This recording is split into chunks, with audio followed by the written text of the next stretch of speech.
Kenmore City Council will come to order. Will the clerk please take the roll? Councilmember Baker, Present. Councilmember Marshall, Present. Councilmember Kugler, Present. Councilmember Shrubnik, Here. Mayor Herbig, Here. Deputy Mayor O'Kane, Here. Councilmember File, Here. all present. Would you all please stand and join me in the flag salute?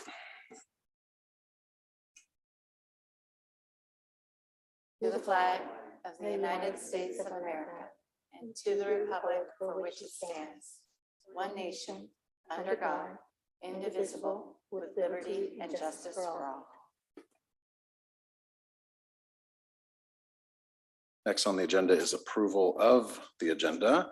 Unless there's any objections, the agenda will stand approved as published. Seeing no objections, the agenda is approved. Next, we have two proclamations. Excuse me. First one is for Earth Day. Whereas the first Earth Day was celebrated on April 22nd, 1970, to encourage appreciation of the natural world through conservation and protection. And whereas each year's recognition of Earth Day is an opportunity to demonstrate a continued effort of conservation and protection, even more than 50 years later. And whereas all people of this earth have a right to live and thrive in a healthy environment. And whereas we acknowledge that the global challenges of environmental degradation, climate change, and food and water shortages are the crises of our generation. And whereas expanding environmental education and climate literacy is vital to enhance awareness about the environment, inform decision-making, and protect future generations. And whereas Earth Day is an annual reminder of the constant need for environmental activism, stewardship commitments, and sustainability efforts. And whereas the council has made a commitment to promote environmental stewardship, including water, air, forest, and habitat restoration and preservation, and has made the climate action implementation and environmental stewardship its #1 priority for 2023 and 2024. Now I, Nigel Herbig, Mayor of Kenmore, on behalf of the City Council, have the distinct honor of proclaiming April 22nd, 2023 as Earth Day in the City of Kenmore. The city makes this proclamation to encourage all residents, businesses, and visitors of Kenmore to use Earth Day to celebrate the earth and promote the protection of our planet through continued education activism. And here to receive the proclamation is Kenmore's own resident environmentalist, Elizabeth Mooney, on behalf of the people for an environmentally responsible Kenmore. You want to say a few words, Elizabeth? Yes, thank you so much. I'm Elizabeth Mooney, President of People for an Environmentally Responsible Kenmore, or PERK. And on behalf of all the members of PERK and community friends, I'm happy to receive this proclamation for Earth Day. PERK's been working on environmental issues in Kenmore for 2 decades, sometimes with the city's support, sometimes without. PERK believes that we need to protect and restore our earth, natural assets, the lake, the trees, the salmon, streams, and air. A healthy ecosystem is critical to making our city healthy and livable and is essential to keeping its citizens healthy. We also believe our city can grow and develop and that it does not have to come at the expense of our environment. The city has proposed a green agenda of electrified vehicles, etc. And literally maintaining green in the city is part of that climate change agenda, saving the trees, reducing impervious areas, keeping the lake healthy. There's a pathway for city growth and environmental preservation and restoration, and it is not an easy path. On behalf of PERK, thank you very much for this Earth Day recognition. Really appreciate it. And I also want to acknowledge the efforts of our sister groups, our brother groups, our volunteers that contribute in many different ways. We all need to do our part to preserve this earth. And we want to thank all the council, the city staff, the individual citizens for striving to make Kenmore and the communities along Lake Washington's waterfront healthy and livable. Will you join us up front for a picture while I give this to you? Oh, I would love to. That is the council. Where's that David Baker?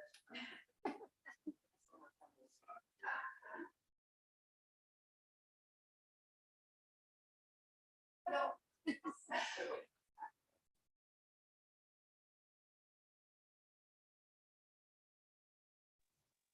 Elizabeth, I am there in spirit.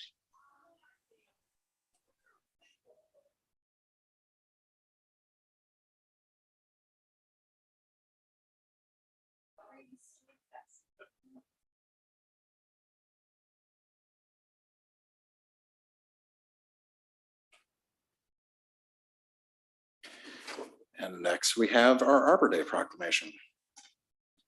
Whereas in 1872, J. Sterling Morton proposed to the Nebraska Board of Agriculture that a special day be set aside for planting trees. And whereas this holiday called Arbor Day was first observed with the planting of more than 1 million trees in Nebraska. And whereas Arbor Day is now observed throughout the nation and the world, and whereas trees can reduce the erosion of our precious topsoil by wind and water, cut heating and cooling costs, moderate the temperature, clean the air, produce life-giving oxygen, and provide habitat for wildlife. And whereas trees are a renewable resource, giving us paper, wood for our homes and businesses, fuel for our fires, and countless other wood products. And whereas the trees in our city increase property values, enhance the economic vitality of business areas, and beautify our community. And whereas trees, wherever they're planted, are a source of joy and spiritual renewal.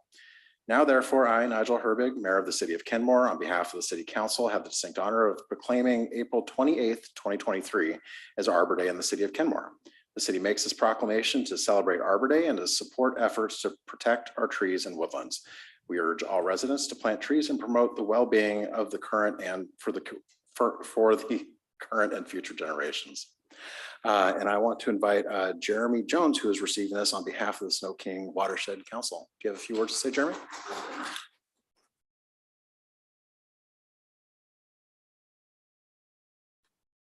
Thank you so much. And thank you, City Council, for having us here and honoring us with this, receiving this proclamation. Arbor Day is a celebration of trees, and trees are an integral part of our community that makes Kenmore a wonderful place to live, work, and play. Trees are some of our hardest working community members. They clean our air, improve the quality of our water, cool our city in the summer, and give us a beautiful place to de-stress and relax. On behalf of the Sno-King Watershed Council, we want to thank the city and the community for the partnership over the past few years in support of stewardship activities in the Swamp Creek Basin. These activities improve the health of our tree canopy through invasive plant control and native tree planting. Our work is just getting started, and it will take all of us working together to preserve, protect, and restore the urban canopy that works so hard for all of us. We invite everyone to join us this Saturday, April 22nd at Kenmore's Earth Day event, where we can learn more about community-based water quality monitoring. Or if it's more your thing, you can get your hands dirty at our stewardship event on Sunday, April 23rd. Details can be found on Sno-King Watershed Council website and, of course, wonderful city media channels. Thank you, and I hope we all go out tonight, hug a tree, and tell them thank you. So thank you on behalf of Sno-King Watershed Council. Thank you. Would you like to join us for a picture?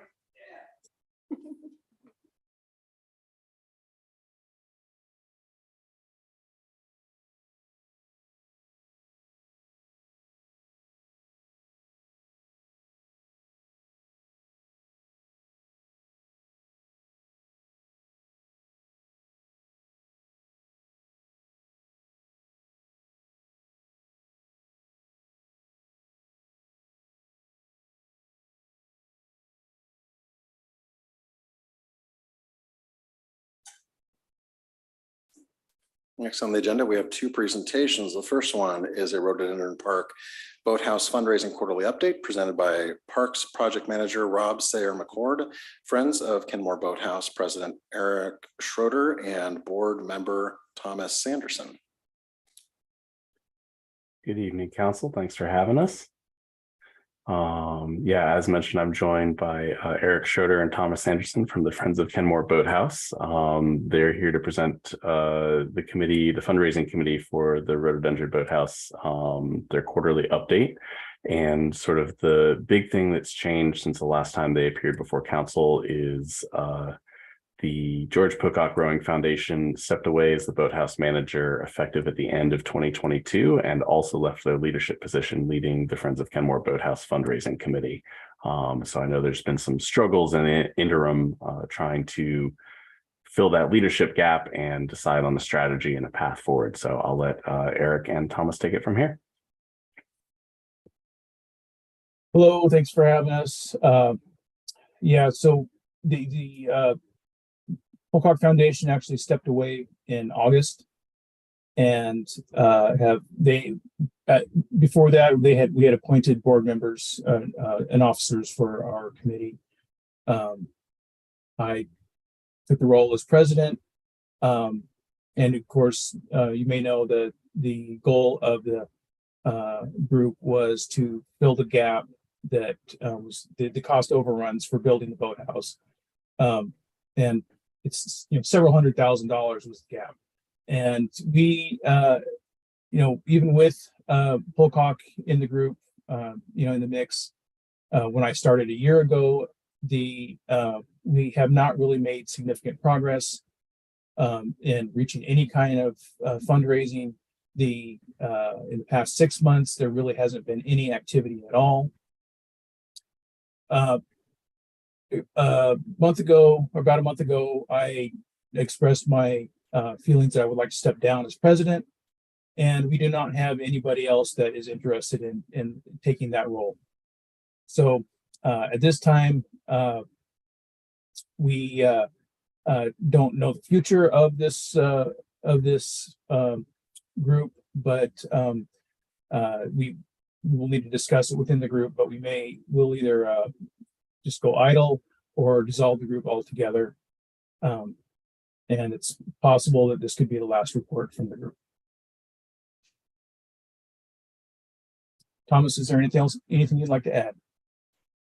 I think you've covered it, Eric. I expect the council probably has questions, but Eric's summed up our position quite accurately. Questions? Councilmember Shubnik. Thank you for the update. I think I asked this at the last meeting that you came to. What is preventing you from reaching out to each of the families that has participated in the rowing program over the last few years since the boathouse has been built, and directly asking for donations? There's been Eric, I can cover that. Hundreds of families. Yeah, so a very sensible question, Councilwoman. And the short answer is we are not allowed to access the direct list maintained by the school district. I've reached out to Coach Geller, who's the North Creek coach, with that exact question. And the coaches are willing to transmit any communications we ask them to in the case of Coach Geller, directly to the North Creek families and to the other coaches. But the district's policy forbids them from distributing their contact list directly to anyone outside the district, including the Friends of Kenmore Boathouse.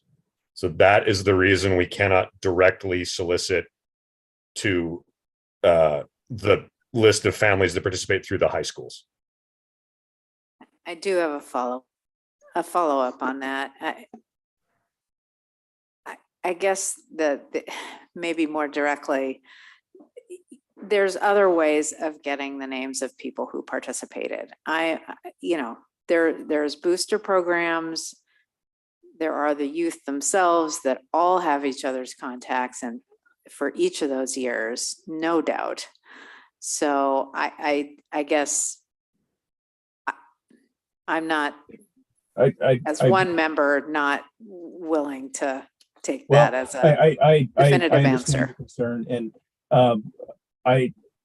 my son is part of the North Creek rowing team, and part of the problem is there are so many competing interests, and it's not. I mean, as parents are already asked to contribute time and resources to the team, and then to ask them to help us fill this gap. It's a pretty huge gap, and getting $5 or $10 here and there is not going to it's going to take a lot to satisfy what is required for, you know, what we're trying to achieve.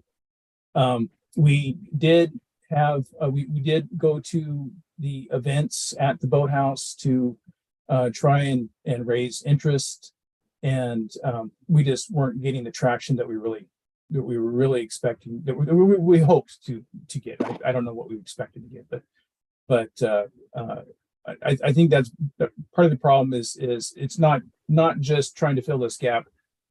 Just to be a participant is requires personal resources, and to add the additional to cover the gap was difficult for us.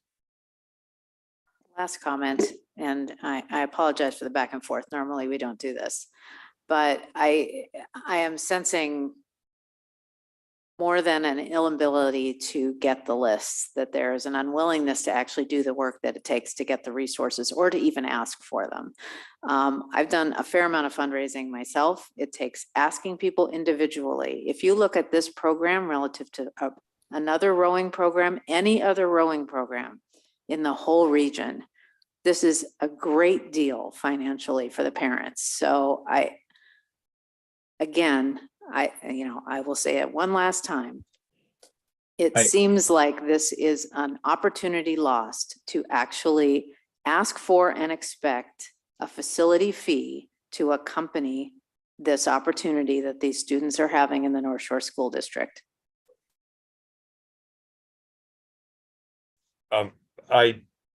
Sorry, Eric, I don't want to step on you. I have a Right ahead.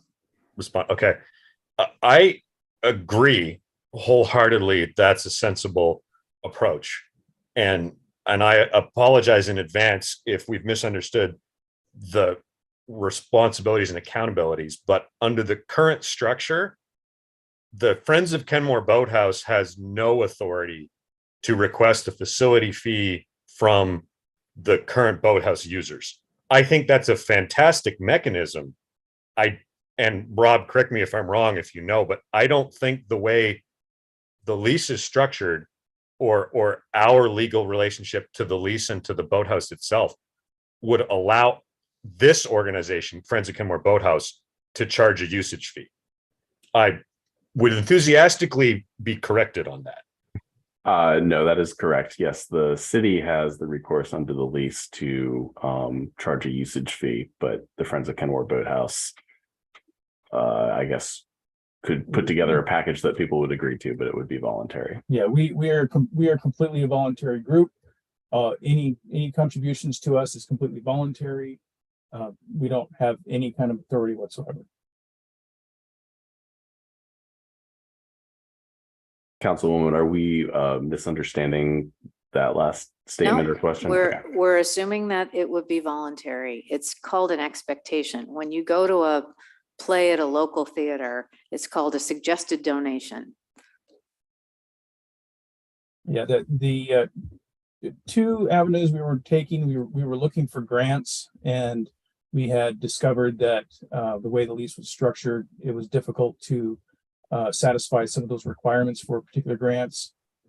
And then also we were trying to find a way to find large donations, like and build a donation wall, or that can provide, show credit to people that provide those large donations. I am not a salesperson, and that's really what is going to be required to pull something like that off, to get those big donations. I honestly, I am president because nobody else really wanted to be. And I am not personally, do not have the skills required to do this job. And, at the rowing events that I'd gone to, we had reached out to the attendees to those events, asking for other volunteers to take part in this group, and there was no interest. I think, letting this group go idle for a little while is better than just letting it dissolve. But I don't see in its current structure us gaining any traction. And the current volunteer group doesn't seem to be willing to give the time required to get this job done. Councilmember Marshall. Yeah, that's great frankness, right? If they don't have the time or the will to get the job done, I appreciate that for sure. But on just a completely positive note, everybody can fundraise because I could do it. I had no background. I was an English major. I wrote poetry, for God's sakes, right? I couldn't pitch people, but I plotted my way through Rotary Club, North Shore Rotary. Oh man, and eventually they made me president. And it was my responsibility. I couldn't get away from it, couldn't flee. It was my responsibility that year to run the auction. Now, granted, that was a well-experienced, well-oiled machine with great dedicated people who, knew what to do to raise funds, but it definitely gave me a taste. And even before that, back in the day, I had done some fundraising in my old frat for a youth shelter, I think it was, on the Ave or something like that. So you can totally do it. You can do it. If there's a will, they could do it. You could do it, whatever it is. Just like you guys said, voluntary. Of course it's voluntary. It's philanthropy. It's a volunteer. You can do it. There's money around here. So I'm just saying that maybe it's not an option. Maybe it's gone, and that's fine. We will go to a different plan. We have to, on responsibility and for the responsibility of our duty to our citizens. But you can still do it. We believe in you.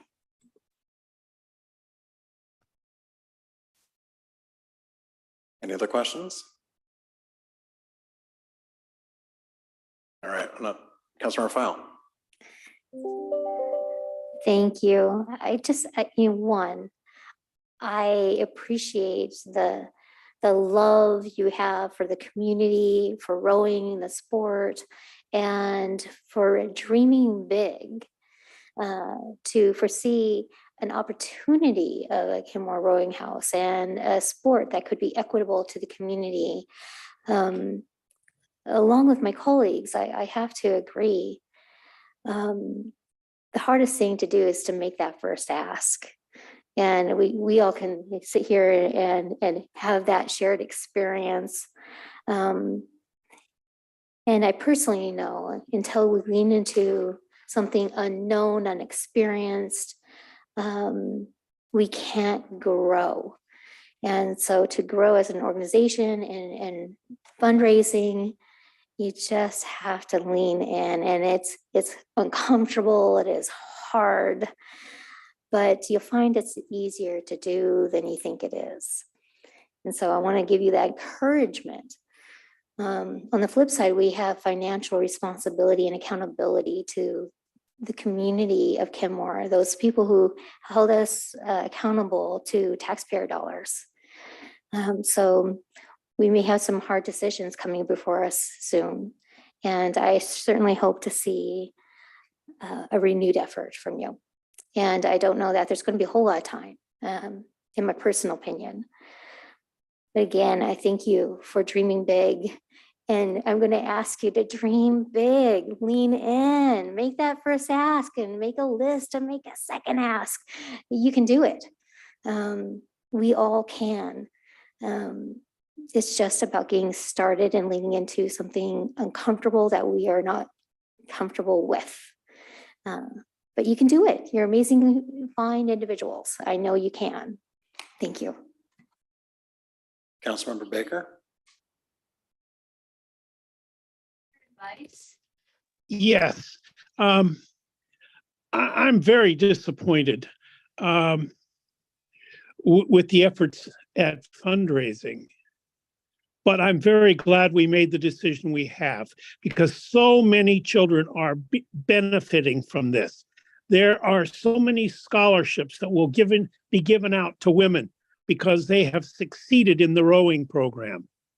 In that sense, I am so very, very happy with the effort put forth by the rowers in the school system. I mean, we started with Kenmore High School, and then we had 2 more that wanted to join. And then we had the 3rd that wanted to join. We've got all 4 high schools that are actively pursuing this. We are definitely bettering the lives of the children in our community. And for that, I'm very happy. I'm just thoroughly disappointed in the rowing club's fundraising efforts. One clarification, message received, but one clarification I'd like to make is Friends of Kenmore Boathouse is not the same organization as KCRC, Kenmore Community Rowing Club. So I don't want the wonderful efforts of Corey and the rowing club to be confused with the report we're making here. Two different organizations. Councilmember Kugler? Eric, thank you for stepping up into the president's role. I know it's a challenging or maybe intimidating amount to be fundraised, and yet you stepped up anyway. So thank you for doing that. I have a question about before the George Pocock Foundation, I might be getting their name wrong, but before they stepped aside, did they develop a development plan? Did they come up with like details of a development plan? Or did they share feedback about like their fundraising efforts? Like were any efforts initiated? Both. They had been involved before I had joined, and they were instrumental in getting our committee members together. They also showed us examples of primarily the Everett Rowing Club, their donation wall, and that's kind of the goal we were kind of pursuing was move in that direction. And I believe that's still a viable path to take. I just don't think that I am the salesperson for that, and the group that we have right now is I think overwhelmed with the rest of their life and not able to dedicate the time needed to make those asks like you requested. I think possibly, you know, like I said, we can just keep this group idle and then find members that are qualified. We might be able to move, get some success down the road. Sure. If I can provide a little bit more context, because I know the history here predates both Eric and Thomas, as well as this iteration of the council. Before the project went out to bid, we had an anticipation that there might be a gap, that we might need some fundraising. The Pocock Foundation stepped forward and said, essentially, you know, they've been involved in the development process for the project. They said, this is what we do. This is right in our wheelhouse. We can raise the money that needs to be raised. They put together a very traditional capital fundraising campaign plan. They brought together the very first iteration of the folks that in the community that might be interested in fundraising.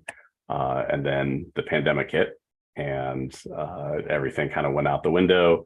The Pocock's executive director left the position. They as an organization really suffered through the pandemic. I think, you know, their finances took a major hit. And so when things were reconvened, they had sort of pivoted from a more traditional capital fundraising campaign because, at least from what I gathered, that wasn't really a viable thing in sort of year 2 and 3 of the pandemic. There weren't necessarily those funds out there. They didn't have the staffing capacity to lead in the way that they had essentially said they could prior to the pandemic hitting. So they pivoted to providing professional and I guess like expert support from their fundraising coordinator, fundraising manager. I forget her exact title. Who stepped away, I guess, in August. And I think that's when the Friends of Kenmore Boathouse kind of pivoted to looking for grants. They'd identified one that possibly could fill the entire gap in one fell swoop, and that felt more approachable and maybe more in the wheelhouse of the members that were on the committee. And I think that's kind of what's led to where we are right now. Okay, I have one follow-up question, and that is with regards to the grant that you tried to apply for, and you said that the lease agreement, like our conditions or terms weren't suitable for that grant. Can you share more details about that? It might provide us with some information to consider about changes we might propose. to the lease agreement?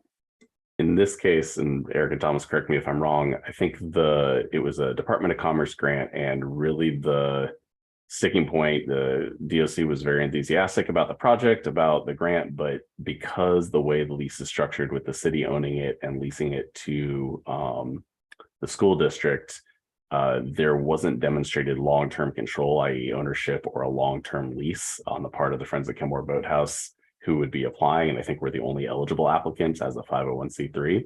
And because of that disconnect, they were ineligible for the grant.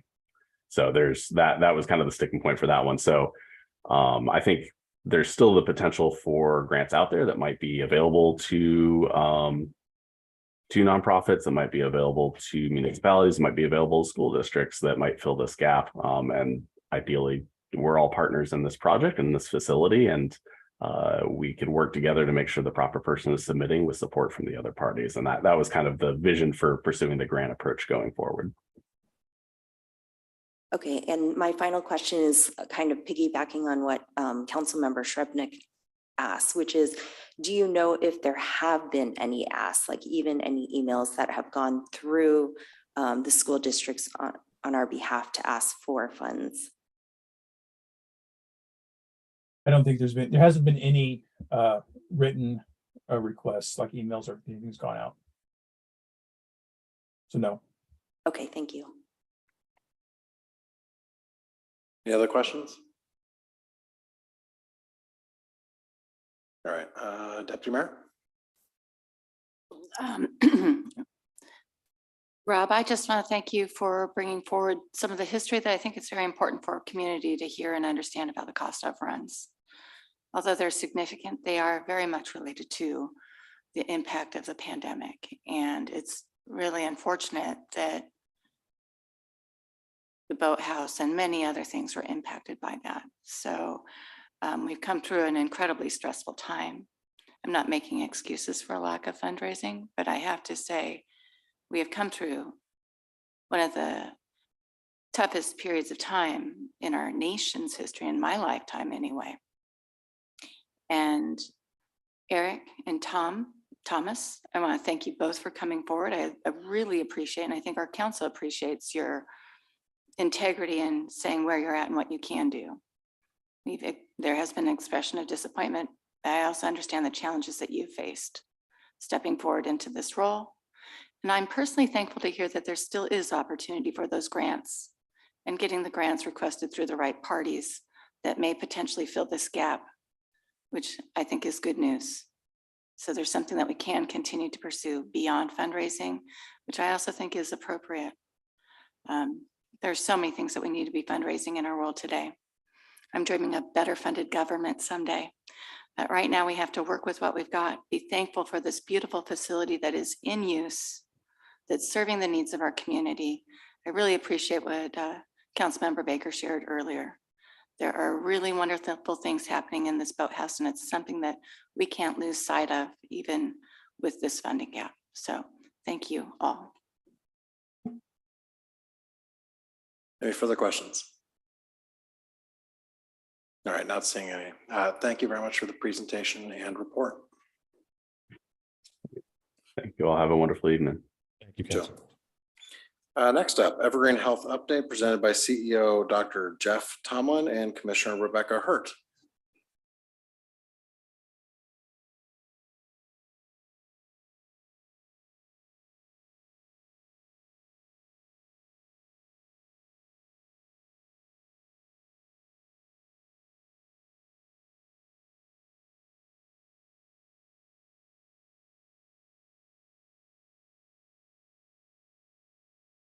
Herbig and council members of Kenmore, thanks so much for the opportunity to address you this evening.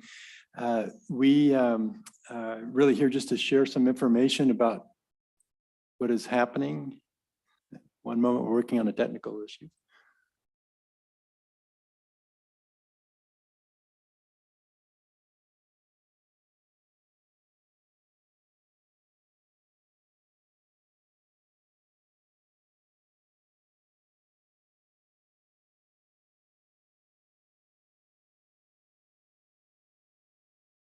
Okay, we can do that. Thank you, Brian.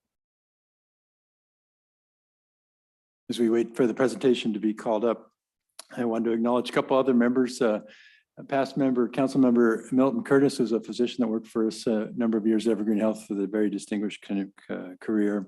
And also Council Member David Edwards, who serves on our community advisors at EvergreenHealth. That's a very special group that actually provides feedback from the community to the CEO, and really a no holds barred, anything goes, how are we doing? So Council Member Edwards, thanks so much for your support there as well. As I said, this evening, we really wanted to use this. Baker, I'm sorry. I'm sorry. Councilmember David Baker, thank you. As I said, we wanted to use this as an opportunity to let you know a little bit about what's happening at EvergreenHealth. The health of our community is so important, I know, to all of you as elected officials, but certainly to us.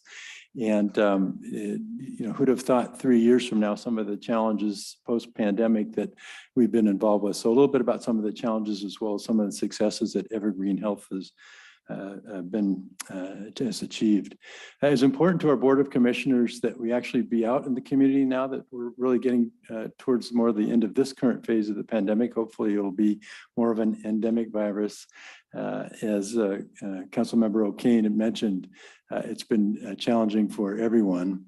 And we sometimes reminisce about that experience of being close to the Life Care Center and what that meant for all of us on that February 28th, 3 years ago. The first slide shows some of the things that we're doing in terms of providing services. I started 33 years ago. The growth of this community and the growth of our services have really gone together. So we have not grown for growth's sakes, but in order to meet the demands of the healthcare needs of this community. You can see up there some of the numbers, but the important thing that I want to also point out on this slide is that in order to provide the services that we need to do, particularly to this community, we're looking at how we do that with affiliations, particularly in those services that we don't maybe have expertise or somebody can do better. For instance, the Fred Hutch Center for Cancer Care, very technical, access to different protocols and such. And so we're glad to have Fred Hutch on our campus providing cancer care. Also services like neuro services and cardiac services require a lot of technology and a number of physicians that are very highly trained. And so we've worked with Overlake Hospital in providing services to the east side to make sure that we do a good job with that. Next slide, please. You can be proud of EvergreenHealth in terms of a number of the acknowledgements for safety and quality that we've had over the years.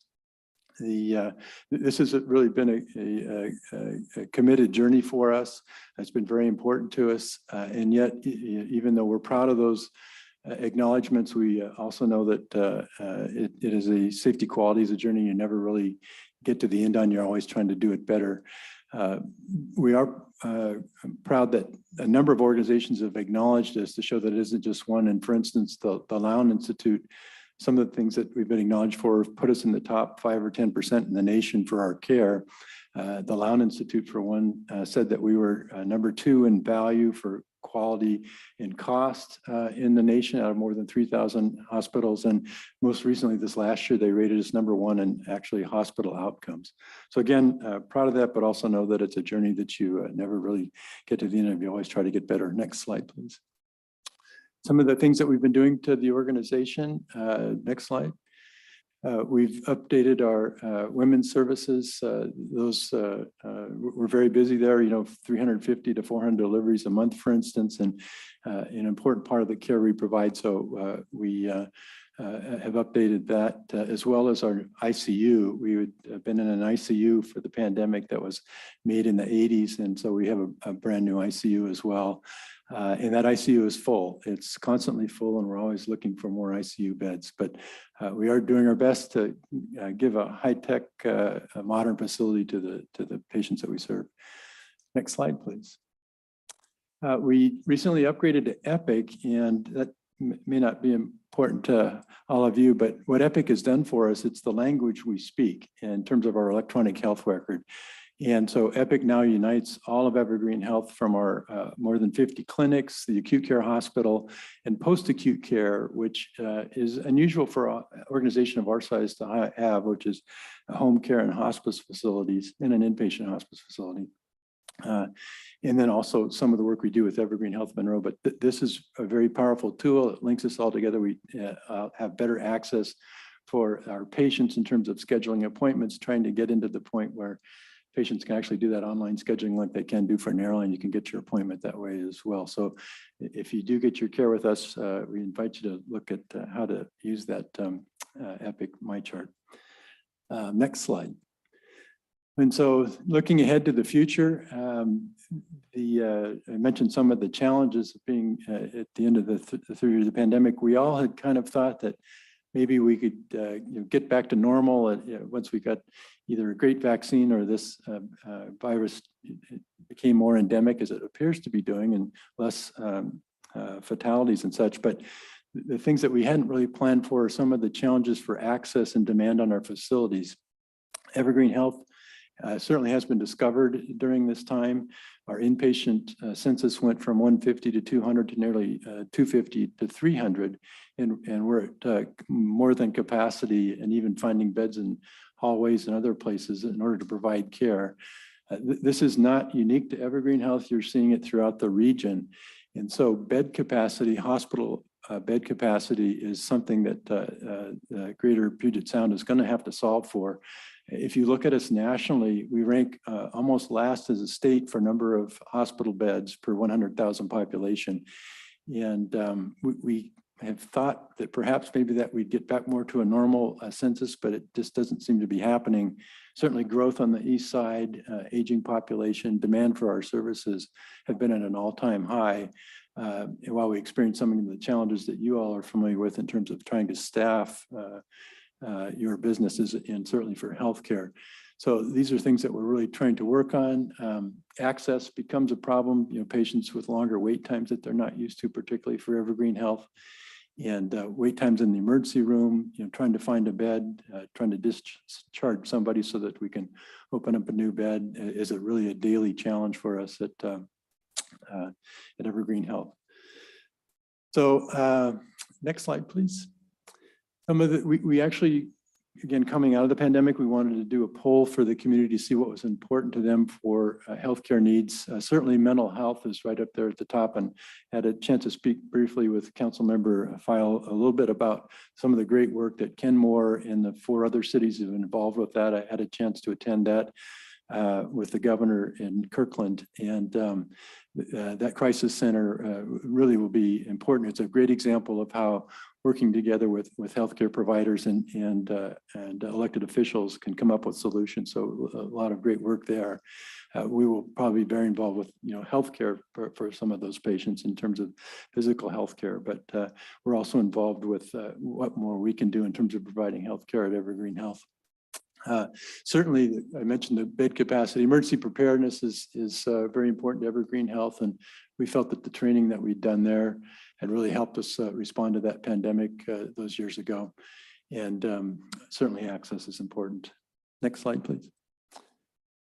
Okay, so this slide says Evergreen Health must grow, but it must grow not for growth's sake, but it must grow to meet the demands of this community. It is simply going to be a challenge. Even if we were to go ahead and try to start on a building project now, we'd probably be behind for some years to build a new tower for beds. So we really have to come up with a solution here. We are community owned, and the King County Public District 2 supports us, and we're very grateful for their support. And Commissioner Hirt represents the board in terms of being a Kenmore for this area of Kenmore. So she's served with the distinction for more than 30 years, and very grateful for her support and represents this area very, very well. We will continue our journey for the pandemic and or future pandemics or earthquakes or chemical spills or anything that we may face. Setting up that incident command system and being able to respond to whatever emergency that you face is important to us.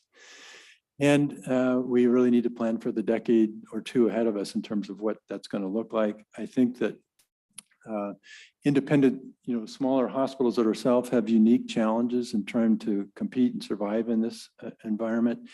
And particularly capital projects like a new tower is going to be a challenge where we are, everyone economically coming out of the pandemic.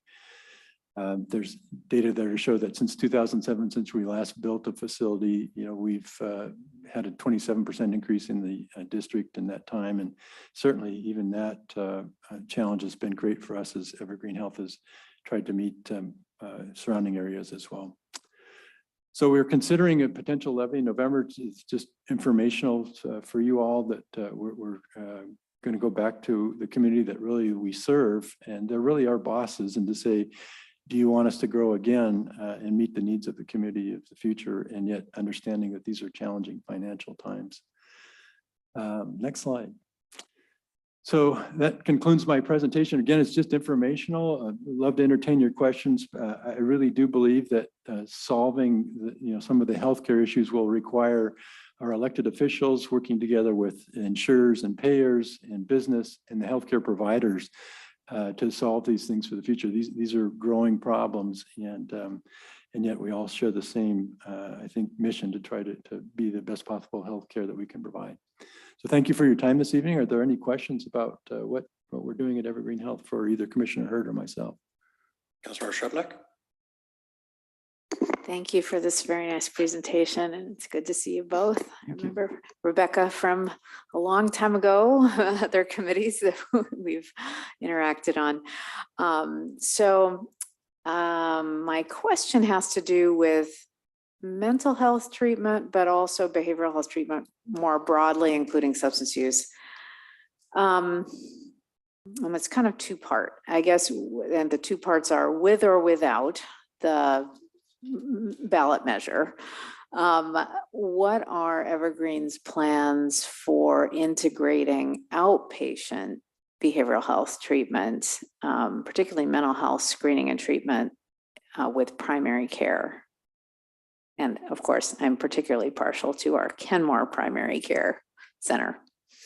Yeah, a very good question. We've been really looking at that for some time. So we do have mental health, behavioral health presence in different aspects through the organization. One is we've been involved some with our school districts. We've been at North Shore School as well as Lake Washington School. We've had a perinatal mood disorder clinic that helps people trying to become family to postpartum, and we actually just recently employed a psychiatrist that trained in this is especially, so we're going to bring that to our outpatient clinics and actually can help with primary care as well as a referral source. We're working with EvergreenHealth Monroe, and what they provide there is a recovery center and substance abuse center there that often people don't know about, but it's a great resource to our primary care in terms of referrals. And also for the future, EvergreenHealth Monroe is working on inpatient beds as well, which we haven't been a part of. Those are some of the things we're involved in, but they're all resources to primary care. We've taught in the past about if we can't get true psychiatrists or psychologists in the clinics, can we get ARNPs or PAs or social workers into these clinics? So also looking at that model, and then also how do we partner with the 5 cities in the crisis center in terms of where we go with that too. So that's definitely on our radar. Some we're already involved with, some we're looking at for the future, but it obviously is a very, very critical question to this community. It's a very critical question, and one that is difficult to solve. We also use some of the regular levy, the regular money that we get from taxes for what we call community, to serve the community. And one of those for this area has been working with the North Shore School District to help them with the mental health problems children are having and helping them. This was a pilot program. It's still going on, but providing help to them and also providing help to Lake Washington School District. So recognizing that this has been I have a 17-year-old granddaughter who's struggling this year because she spent time studying and working and studying at home, and her sister's gone off to college. And I understand the problem. I hope more people do, because we need that. But yeah, Deborah, I agree with you. The other thing I'd like to say is, well, I've been at EvergreenHealth for a very long time. I started working there in 1973. We moved here, or we moved into Finn Hill that year. And so I worked in I have a degree in what was called medical technology. Now it's called laboratory science, I think. But I worked at Evergreen. I worked at Children's for 5 years, moved away from Seattle, came back to Seattle, and I worked at Evergreen for 10 years before deciding to run for hospital board. But the main thing is, when I started working there at Evergreen, there were 72 beds. Now there's 318, and we're still having problems with long wait times in the emergency room because the rooms upstairs are full. And until we can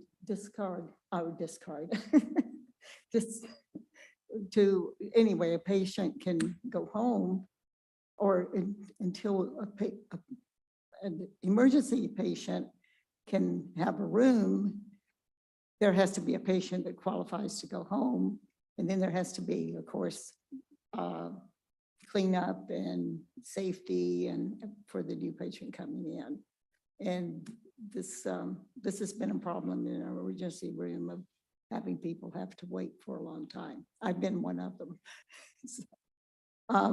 The other thing, when you're talking about, Jeff was talking about two things about, I want to say about our birthing center and OB. EvergreenHealth was the first hospital in the United States to get the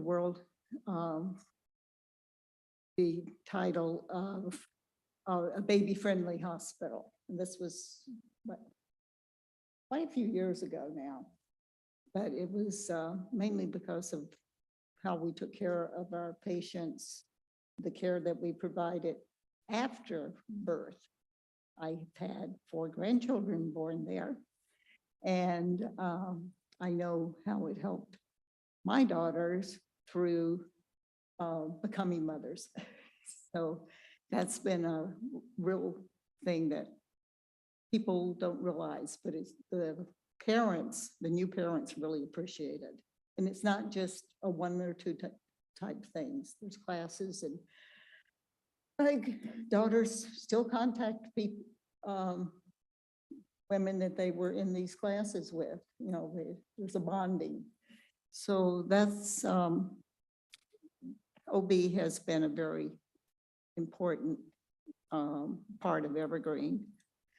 As Jeff said, we have neurology, there's hospice, and I don't know how many of you might know, we're the only hospital in the area that has a freestanding hospice facility for those who need the hospital type care. And we also have, of course, hospice at home. Then there's palliative care for those who aren't really ready for hospice, but they're very ill. Had very good reports from friends who experienced that and told me how important it was to them to have the support of Evergreen. The other one is, you did mention cancer. Okay, so the neurology hospice, my problem, but like I said, it's amazing. And I know those not in healthcare think, well, you just built this big building, you know, the Silver Tower. And that was to expand our emergency room, one of the big reasons. We also added rooms, and I've got a lot of feedback. Why are you adding more rooms? Well, for one thing, the rooms in this, when we had 72 beds, rooms might have been private, but they were very small. I had a visitor come to, I had some minor surgery, and she came to visit, and I was in one of those small rooms. And she said, wow, this is small. There's hardly room to put my chair. And I said, well, now you see why we've asked, we're going to, you know, we need to have more room and larger rooms, because the technology had changed. So you can't, patients don't go to other departments. The other departments come to them, and some of that's X-ray and things. So I would like to know what your questions are and how we can, you know, if you have any concerns, hopefully we can clarify things you've heard, or, and yeah. So please don't hesitate to ask. Councilmember Baker.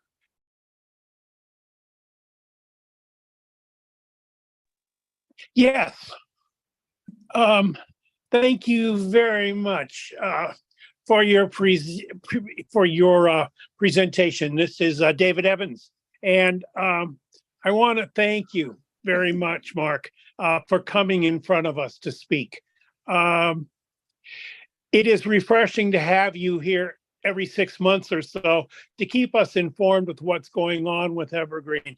I know a lot of the problems that you're facing now has been caused by COVID in one way or another, but certainly the traveling nurses has caused a lot of problems system-wide or statewide, because there were not enough nurses to treat the patients that we had during the pandemic.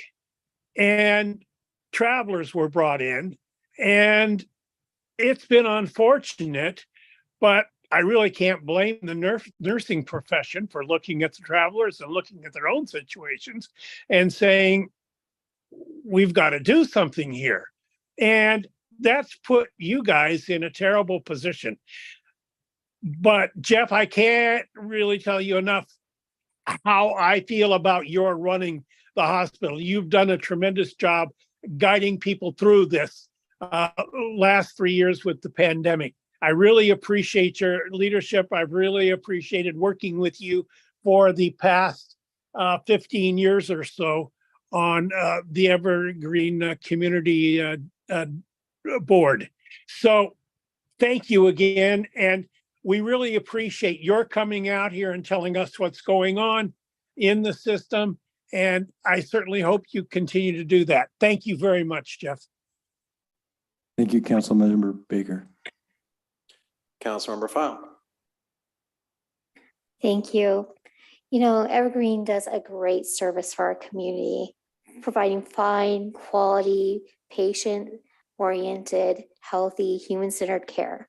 And I know that I can take my family to Evergreen Hospital or an Evergreen clinic, and they're going to have the same quality care across the board and across that table.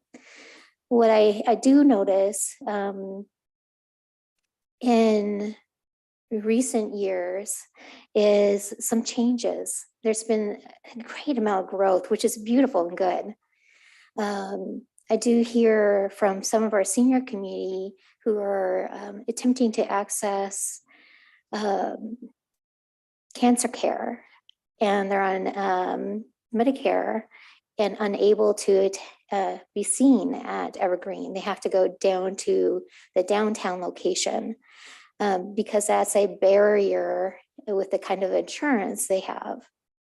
It's unfortunate when we're thinking about our age senior community population that you serve, that either it's a program adoption inclusion, a choice by the hospital to participate in a program, or it doesn't meet with the standards of the insurance through Medicare on the other side for our aged seniors. So what can we do to reduce the barrier to accessing quality-oriented care here close nearby the community in which they live? That would be the best opportunity for our seniors who are already going through, a difficult point in their lives, accessing cancer care. So I have a series of questions. I'm going to just break them down one at a time. Is the first one then about, so there's no question, one of the conundrums that healthcare in general need to face and solve for excuse me, is the insurance piece and who's covered and who's not covered. And unfortunately, the patients get caught in the middle of this. There's reasons on both sides when we get in negotiations with the people who provide the care and then pay for it as to why those things are limited. But they're things that we need to work through together so that we can provide access to high quality care close to home is really what this should be about. And it is a sad fact that unfortunately with some of these negotiations, including this one with the Hutch and the payers, that we have to work through that. I know it's a problem and I know that we've been working on it, but it still isn't fixed yet. So I will take that back and see if we can do more about it and then actually get back to you to see where we are with it. I really appreciate that. And I know our communities, our surrounding communities will also appreciate that because that also reduces the burden on families who are supporting their loved ones, right? The other thing is when we are considering the kind of care we can access at Evergreen is, really equitable care. One of the other issues related to insurance is no longer or a broken partnership with, I think it's a Premier Blue Cross or Blue Shield. Why this is important to our community is for that very large network of our community partners who have that insurance, and a lot of our community does. They're now going to have to go to, let's just say, hospitals with a religious perspective that doesn't necessarily match equitable access to gender affirming health care. And that is a cost to both our people that we serve and our community. And it's going to be an impact that causes harm. So I just want to make sure that there's a growth pathway rather than a continued reduction pathway, because we don't want to see a regressive pathway, right? We want to see growth and access to quality healthcare near our homes and not a reduction of it. And I just want to share one story because right now in our state and across the US, reproductive healthcare is at a precipice. I can remember myself having lost a child and still retaining the child and being in that point of just on that cusp of either having to carry a dead child to what would be state term at risk of my own human self, or have a D&C. Couldn't have that D&C in the hospital because you were already so full. They had to schedule that at the neighboring surgical center right across the street. I understand these things continue to happen today, but that access to care is why we need to fund bond and levies that improve our hospital pathways and continue to improve quality health care. So thank you for the amazing service. I am going to hold you accountable because 2 years ago, he came before us today, and we talked about mental health care. It has to be a priority to choose to provide the service within your hospital or your care clinics. It's just not happening.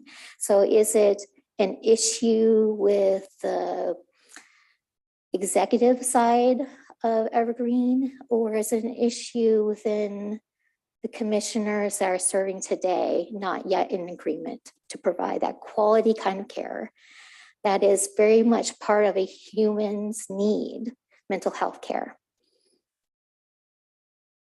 So would you like, were there several questions in there? or would No, you want I me to know, start- I'll let you just pick and choose. How about that? Well, I wrote a few notes down. I'll start back. Yeah, Certainly the growth of services is very important to us, and being full service is very important to EvergreenHealth, and we are a public hospital, and so access is very important as best we can do. The behavioral health thing is a conundrum. There's a provider shortage is one of the most difficult things, and then building a hospital to do that, there are different standards to how you have inpatient mental health care and licenses and those kind of things. And that's why we're, at least right now, working on some beds for Evergreen Health Monroe. Whether if we do get approval by the community, whether inpatient beds for mental health would be a part of that, would be something for discussion and something to work on for the future. So right now, the facility just isn't made for that. You have to really change the whole floor out in terms of being suicide precautions and such. So you really have to design the behavioral health facility at the outset from the time that you build it to best do it. So that could be a consideration if we do get permission to build a new tower. so a new tower or a wing to provide behavioral outpatient services, inpatient. Correct, right. And so, how do we partner with the crisis center? What would that look like? I've talked to Kurt Triplett at times about what that would look like in terms of having that facility close in Kirkland there. How would we come alongside that facility? How do we work with Fairfax, which is right down the street from us as well? How do we support both of those facilities? Certainly something for the future. Because right now, children have to go see our children's So yeah. yes, exactly. It's a great point. We actually, if it'd be our preference, we've actually talked to children's about this issue, and could we do pediatric behavioral health at Evergreen as a part of a new facility? We've actually had those discussions. So that's a possibility. Then that's great. That's good to hear, because right now they go to Seattle Children's or Overlake, Harborview. Of course, Harborview is not a great option for behavioral mental health care, as we know. And it's not that there's a shortage of behavioral mental health care specialists out there. Sometimes it's the lack of providership centers. So we need the providership centers. So Pediatrics is something we would like to do more of, to serve our community and serve, if you live in Redmond and you had to go to Children's, it's a long way to go. It's a long way to go from Kenmore. I was actually took my babies or young children all the way down to close to for primary care, for their primary care in pediatrics, because we had a doctor at Evergreen that I didn't want to touch my children when he was on call. I'd had a bad experience with him. And so I decided, no, mainly because he could take, even if I had a physician from Kirkland, the physician, the doctor that I didn't like what he told me to do for my ill daughter or ill baby. He even, he could be the person on call, which was what happened that night. So the next morning I called the doctor that I knew over by Children's, and for all those years, one baby was a year old at the time, and my son that came along too. So, I know the problem of trying to go to Children's from here. And that could be improved. But we're trying to work with Children's to do that. We can't do it on our own. Kind of like the rowing. You know, we can't afford, we can't do it all by ourselves. Especially after the Jeff said, you know, financials because of COVID and people and travelers and not there. Councilmember Kugler? I'm sorry. I was asking Councilmember Kugler to ask her okay, question. I'm sorry. It's okay.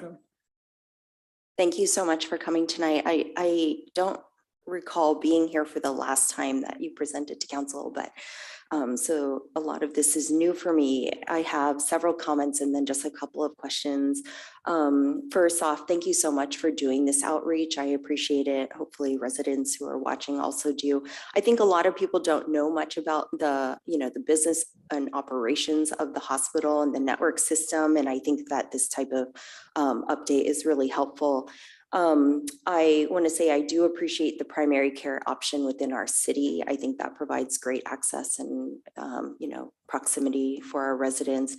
I think the new system implementation, having been a user myself, is actually a really positive rollout and pretty user friendly. I think access to records and history in one place has been really positive.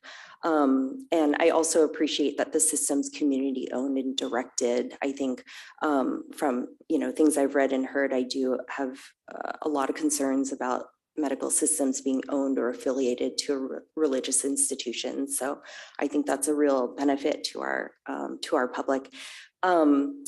Some comments and questions that I have is, can you talk a little bit about what type of investments have been made to the safety of data and records, especially with more everything online and in the cloud?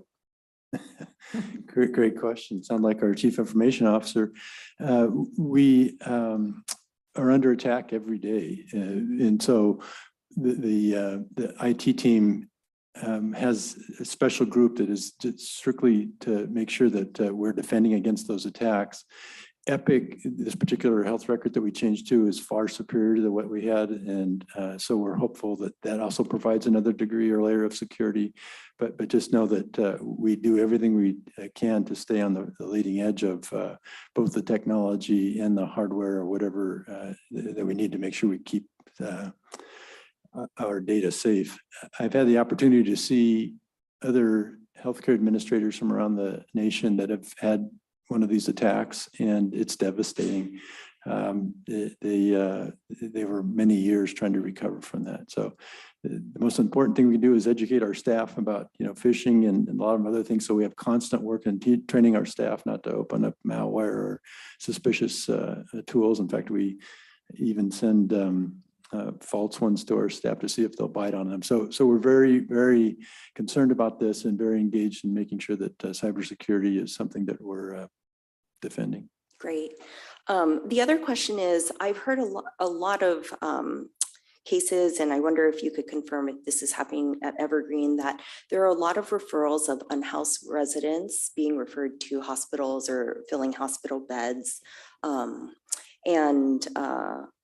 And so I'm wondering, like during COVID, that's like a result of the pandemic, is Evergreen seeing this, and what type of investment is being made to helping those who like maybe unhoused who are being referred to the hospital, but also to support those who cannot pay their hospital bills? Was the question about the unhoused being referred to hospitals? Is that correct? Yeah, and those who can't pay their bills. Yes. You know, I'm not sure we've had that challenge as much as we've had patients that come to us that cannot be discharged. That's actually been our biggest issue in terms of where would they go next. So the staffing challenges that we've had have affected the skilled nursing facilities. And so therefore there are not as many beds there. And so we end up with patients that no longer need our acute care services, but have no place to go for that next follow-on care. That can be as many as 30 to 40 patients at any time of our 300. So if we could find a way to do that, and there's also some rules on dependents and things like that that need to be looked at in terms from a legal perspective too. that have provided challenges. So that's been more of our challenge, I would say, than the unhoused. We actually have a very active social work team that if they're in our emergency department, we work hard to find shelter for those patients. So thanks for the good question. Thank you. Deputy Mayor. I also want to thank you both for your presentation and the exceptional care that Evergreen has been providing our community for so many years. My brother was born at Evergreen in 1976. My niece and nephew in the past, 22 and I guess 15 years were born at Evergreen. We are incredibly fortunate to have such a high functioning, independent, not-for-profit hospital in our area. And I'm genuinely thankful for it. But something that just comes through loud and clear to me, and is we are so grossly underfunded for healthcare in our nation. The ripple effect is tremendous.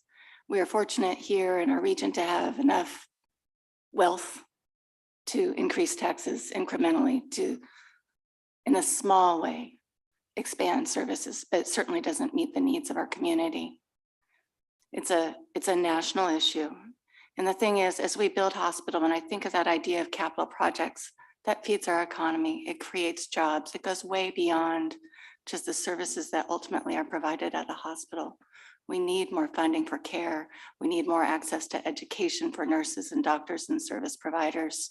We need to stop making the barrier to education for these incredibly important services so high to get to. We have increasing populations and so many demands on our economy and in our world. But when it comes down to it, we don't have enough care.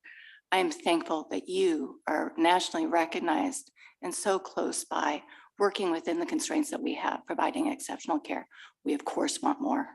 We need it. And it's up to us, all of us, when we're looking at how we vote and what we choose in the world, to ask our elected officials at every level to provide more access to healthcare. And I take it all the way to the top, but here in the region, locally, whatever we can do, thank you for what you do. And I'm dreaming of a fixed healthcare system in this nation. It goes way beyond where we are here, but thank you for what you do. Thank you, Deputy Mayor. You've been very generous with your time this evening, Council. And I remember one last question from Councilmember File about Premera and insurance companies. And I'm very glad to say that we actually came to agreement with Premera. And I actually was on the phone today with CEO Jeff Rowe of Premera to talk about how do we avoid these things in the future so that we can provide access for our patients throughout. And not only fixing the pipeline for training, but also making this more affordable through either digital health, telehealth, and some of the visits that we can do with technology. I think that's part of the solution. So very grateful. If any other questions, be glad to serve those. But thank you for your time. Yeah, I want to thank you for your time. I just have one question, and I appreciate. I agree with my colleagues. You're an asset to the community. And our healthcare system is deeply broken, as Deputy Mayor was talking about. And, we spend more per capita on healthcare than the rest of the industrialized world, but get worse health outcomes because, we tend to incentivize profit over health. And, we have these insurance companies and these pharmacy benefit managers, and all these layers between healthcare and our healthcare system. And I think Councilmember File spoke about this a little bit, but folks have all sorts of different types of insurance with different access to different hospitals, different doctors, and all of this.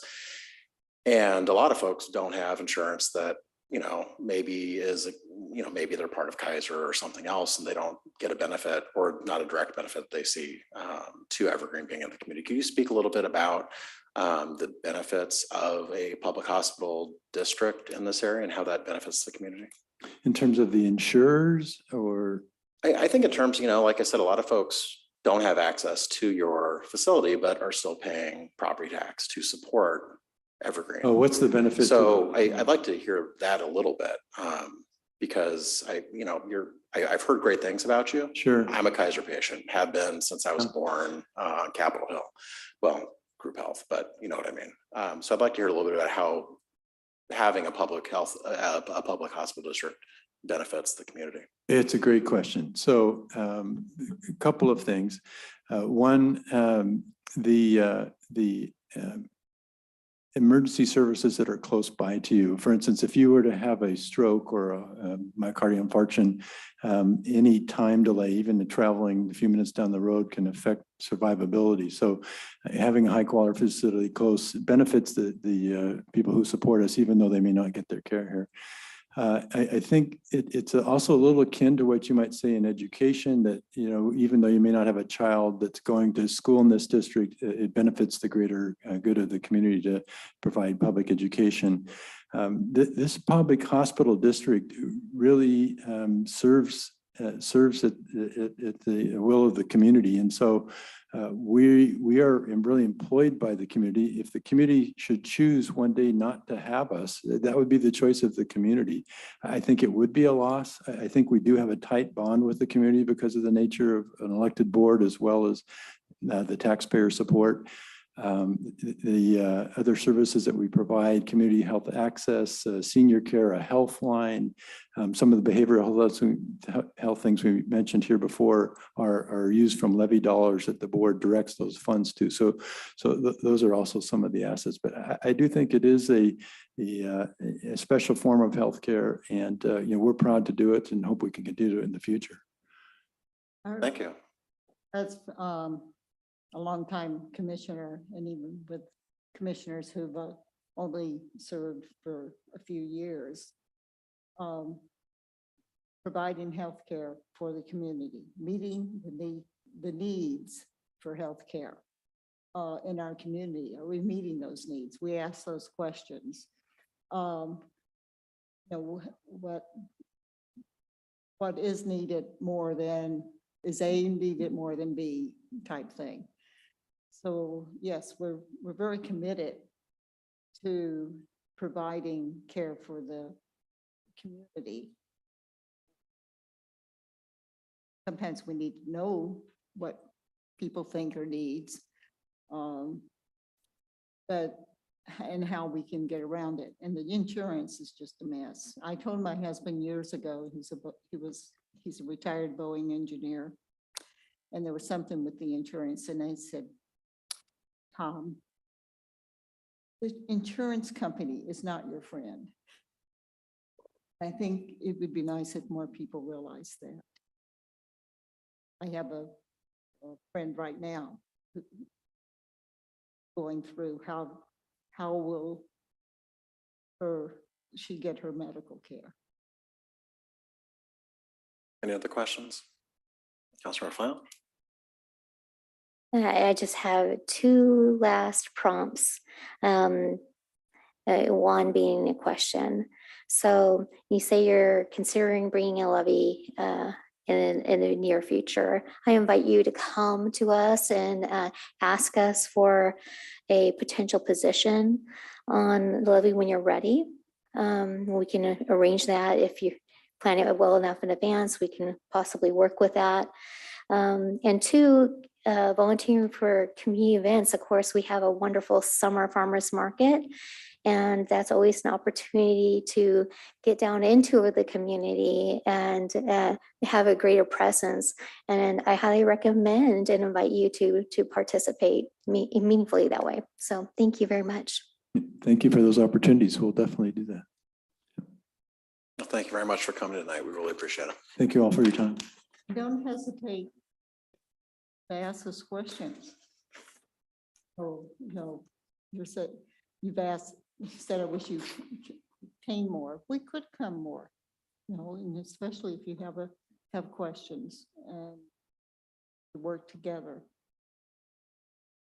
Thank you for this time. Thank you. All right, next on the agenda, my new favorite piece of the agenda, where's the fun? All right, we have a couple of fun things to share tonight. I'll let Michelle put the first photo up. So the first photo, this is Morelands Park, very early in the morning. So this was a courtesy of Quinn Prophet on our team, and it's spring, which means Little League, baseball, and the use of this ball field. So wanted to just acknowledge our maintenance crews and the hard work that they do to keep those fields in shape. And they do daily maintenance on those fields. And so on this field. So just want to mention that and thank them for their work, and can't wait to see all those players out on the Little League fields soon. So that's our first item, Moreland's ball field. And then the second one, courtesy of both Mayor Herbig and Councilmember Marshall, we have some photos and even a video of the hydros from Saturday. So there's a video. Do we have sound to go with the I video? apologize for my shaky camera work. Isn't it fun? Look at everyone. So great. Thank you for sharing those photos and the videos.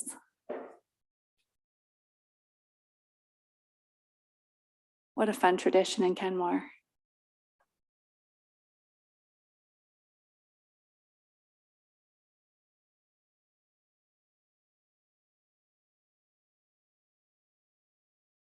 So thanks again. That's it. Thank you. Next on the agenda is public comment. We welcome our community members to the council's meeting. In this forum, the council does not engage or dialogue with the public. The primary role of the council is to listen. We'll hear from our on-site guests first, followed by virtual guests. If you're online, please use the raise hand feature now if you wish to speak. All guests must address their comments to the mayor and city council. The clerk will acknowledge your request and call your name when it's your turn. Your time will start when we confirm that we can hear you. Please state your name and city of residence for the record and keep your comments to the allotted time. We'll not split your time with others or reset your time except by express approval of the presiding officer. Screen sharing is not allowed.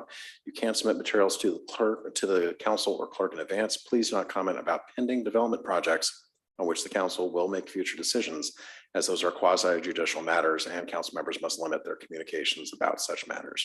This meeting is being recorded. Thank you for taking the time to express your comments. Clerk. Thank you, Mayor. We have no on-site commenters signed up. Can we move on to virtual public comment? Of course. Great. If you are virtual and like to give public comment at this time, please use the raise hand function now. We have two individuals currently with their hands raised, and we'll take them in this order. Victoria Grayland, followed by Dakota Rash. Victoria, go ahead. Actually, Victoria, will you wait one moment? It looks like you're connecting to audio still. The device that you are using only has video, but not audio at the moment.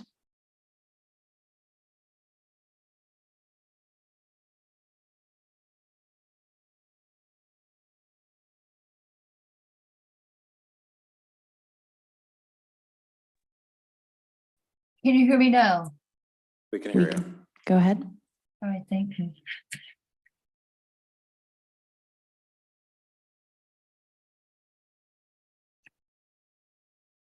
I'm trying to reduce this. Victoria, your time has started. I know, it's okay. It's Okay. He's trying to find my paperwork because I'm trying to reduce the window.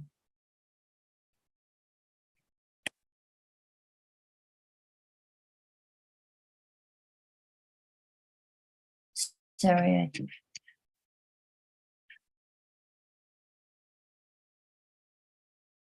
all right, fine, I've got it finally. I'd like to start with the land acknowledgement. On behalf of the people of Kenmore, we acknowledge that we occupy the traditional ancestral lands of the Coast Salish peoples, specifically the Duwamish tribe, a people that are still here, continuing to honor and bring to light their ancient heritage. Without them, we would not have access to this gathering, dialogue, and learning space. We ask that we take this opportunity to thank the original caretakers of this land who are still here. And again, I'd like to say, I think it's a shame that the city council let this slip by and let it end. We need to restart this. And I'd also like to acknowledge Rebecca Hirt for her leadership in the citizen fight to save St. Edward's Park. from environmental disaster. That's how I met her. And she also helped me with the problem with Evergreen Walk-in Center, where I was misdiagnosed a few years ago. And she helped me with the paperwork to fight that. I left the place being diagnosed with carpal tunnel syndrome instead of a stroke. So I drove down to Kirkland to my naturopath, who's a Bastyr graduate, who said, "You're clearly having a stroke."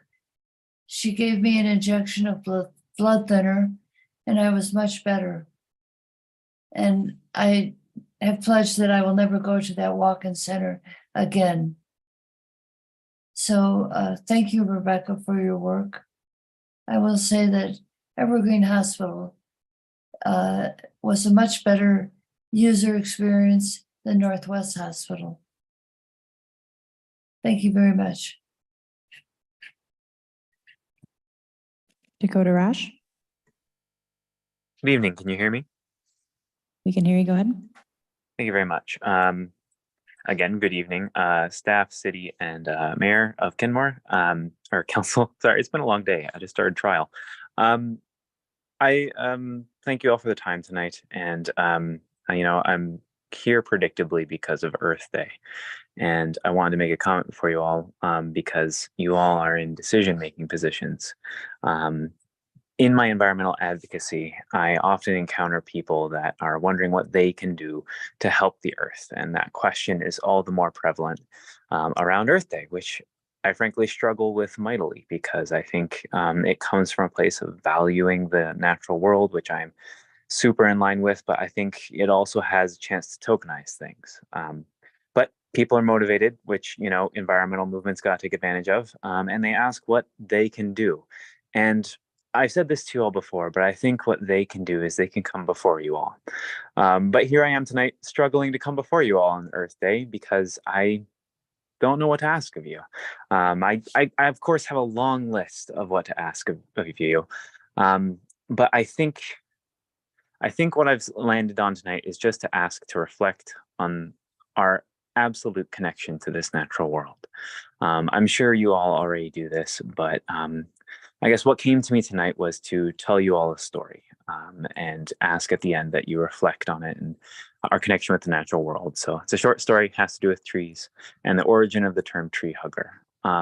This name, which refers to someone who cares for the natural world, evolves from an event where a group of approximately 350 Bishoni Hindus died in 1730 while physically hugging onto their village's trees.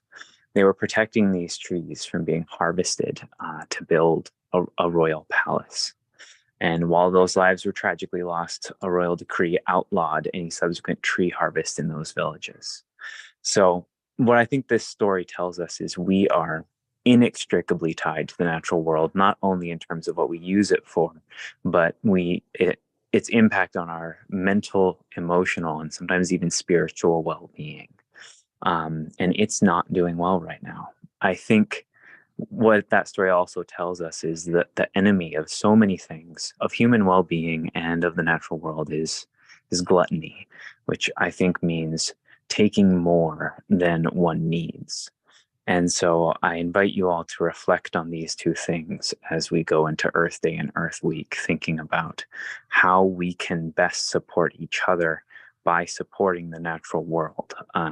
We've been at it for a long time, and I don't know if it's working, at least not the way we currently approached managing it, but we can do better and we're making progress. Thank you. Mayor, I have no additional hands raised at this time. All right. Next on the agenda is the consent agenda. The chair would entertain a motion to approve the consent agenda. So moved. Second, Councilmember File. We have a motion and a second. Is there any discussion? Seeing no discussion, all those in favor say aye. Aye. Aye. Opposed? The consent agenda stands approved.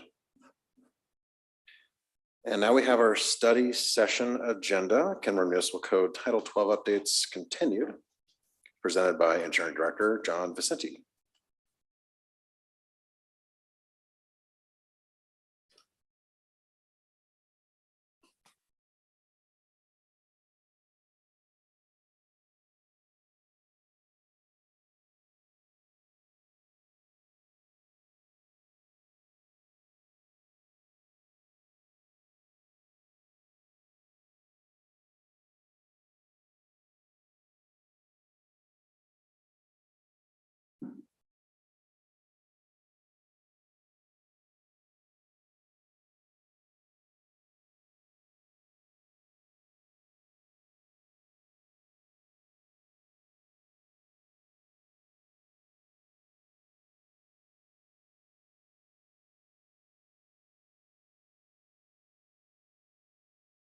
Good evening, Mayor Council. Tonight, continuing on the discussion of the changes to the Title 12 of the KMC. Hold on just a second. I've got something on here that's blocking. There we go.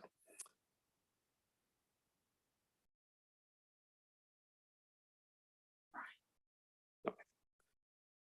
So last time we met, I gave you an overview of Title 12 and what it covers. And I also discussed why the Title 12 needs updating. The last time we reviewed chapters 12.05 through 12.55. From our last discussion, they made a couple of changes to the Title 12 from what you'd previously seen. Under chapter 12.35110, the insurance and indemnification section of the right-of-way, I made a change to add an option for us to be able to waive those requirements at the city manager's discretion. And then 12.45 complete streets, I reinstated the table that identifies the options for different forms of pedestrian complete streets options, and then also added the options so that we could explore other options or opportunities. And as a reminder, throughout the entire document, we made general changes, grammatical changes, consolidation of definitions, text moving for better flow, italicizing to match the rest of the KMC, renaming terms to be consistent with other documents, and then of course, renaming the title to street sidewalks and public spaces. Tonight, I'll be discussing chapters 12.58, 60, 65, and 70.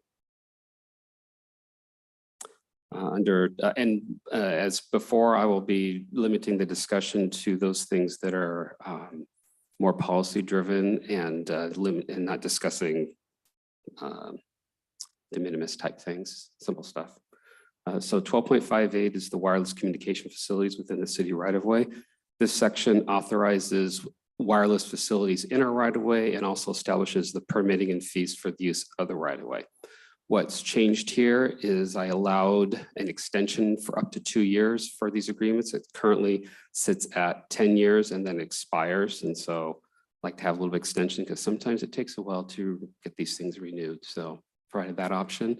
I added the aesthetic and scenic considerations similar to the right-of-way section so that we have the option to make sure that wherever these facilities are going, they don't interfere with our natural beauty. And then I also added an adjustment and relocation requirement to the section. There currently isn't one in there and it needed to get added. Are there any questions on 12.58? Questions? Is there anything we can do to force any new towers that get located in Kenmore to maybe disguise themselves a little bit better? Like palm tree or evergreen tree or anything other than that? You know, and I don't know the answer to that. That would probably be more of a legal question because they're already in existence and I don't know how the. I'm talking about new ones. Oh, new ones? Yeah, Oh, yeah. if God forbid another one of those. Oh, yeah, yeah. Located. Yeah, within our development code, we can establish how these things can look. And there's actually some code written in there about how the small cells work, but I don't know about the larger ones, but it's something we can do and I can. Just curious because I would hate for another one of those to go in looking like that. Yeah, what I can do is I can check with our development services director. She'll be able to tell me if we've got any code language in there that limits how these things can look. I appreciate it. Any other questions on this section? All right. Chapter 12.60 is the public and private utilities on real property. This section grants some authority for utilities to be on city-owned property, parks, city hall, the post office, if you will. What's changed in this section is I'm requiring them to have a use agreement. The way the code is currently written, they just need a permit. So I'm making them have to have an agreement with us to have those on our property. And I added a 10-year limitation to the use agreement. I added permit fees. They were not in there previously. And then I also added an annual lease fee. So if they want to use city property, they need to pay rent. Any questions on 12.60? Councilmember Shrevenick? Are those typical of other cities? I'm not certain if they're typical of our cities, but it is consistent with the rest of our code. So for example, within the right of way, we do charge utilities a lease agreement, and they have to have a contract and everything like that, and fees. So. Any other questions? 12.65, snow emergency routes. This section covers snow emergency routes in the clearing process. What's changed, I removed the requirement to list this in the newspaper. And I also changed our emergency declarations to be issued via electronic media. The code currently says we have to list it on all television, radio, and newspapers that service Kenmore. And if you can tell me what those are, I'd be happy.